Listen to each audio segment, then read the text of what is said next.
Hi, friends. So I just wanted to quickly share with you something I saw today on Twitter.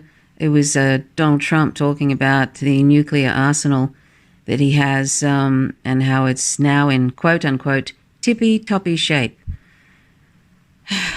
And therefore, he was talking in relation to Iran, and he said, well, we hope that we don't have to use it.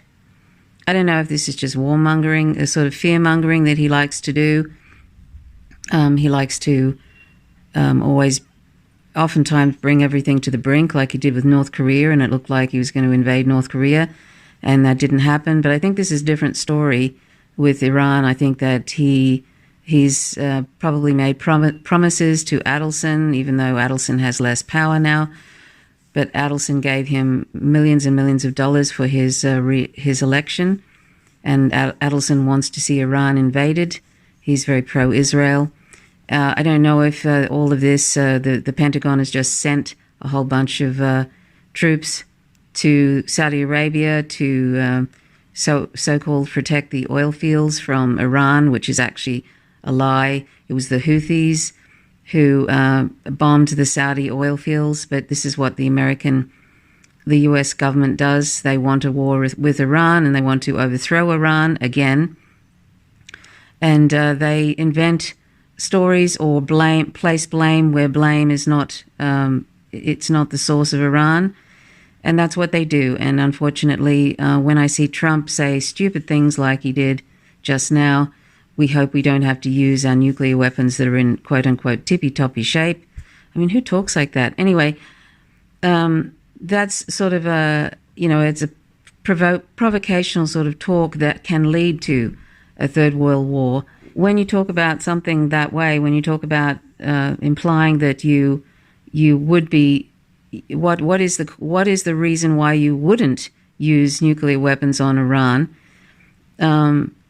I mean, the U.S. has used nuclear weapons on Hiroshima and Nagasaki, so it's not like they haven't already used nuclear weapons, and they've been wanting and itching to use these nuclear weapons, the so-called limited range ones, for a very long time, and they're probably hoping that they can use them on Iran.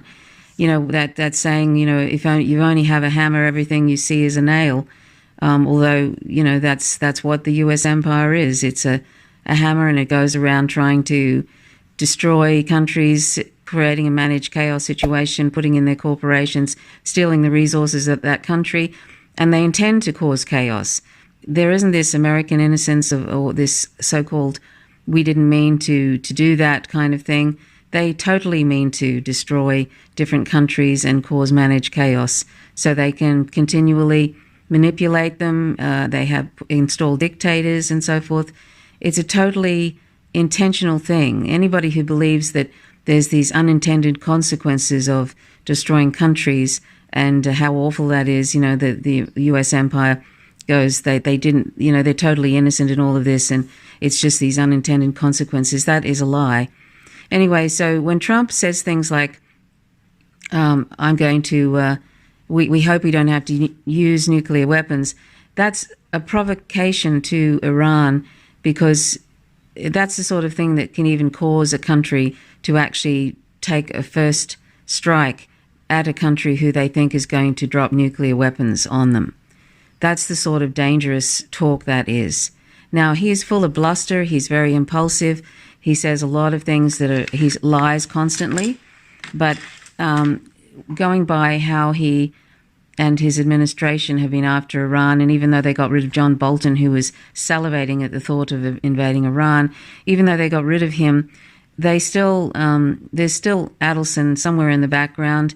There's still Pompeo, who believes in the rapture, literally, so he would like to see the end of Iran. And so you have these sort of, you still have problematic people in the administration. And, Iran has been in the crosshairs of the U.S. ever since Iran got rid of the installed dictator, the Shah, the first time they overthrew Iran's democratically elected leader, Mossadegh. The U.S. has never forgiven them for that. And the irony. Anyway, so this is what's going on. I mean, this is what Trump does. He thinks that bringing things to the edge is somehow a good idea. That somehow, if you bring countries to the edge of war and then step back and then do negotiations and stuff, that somehow that makes it easier to negotiate, or somehow it in his warped mind, he thinks that that's a good way to maybe it works in business, but it doesn't work in as a form of diplomacy to do that kind of thing. It's ridiculous.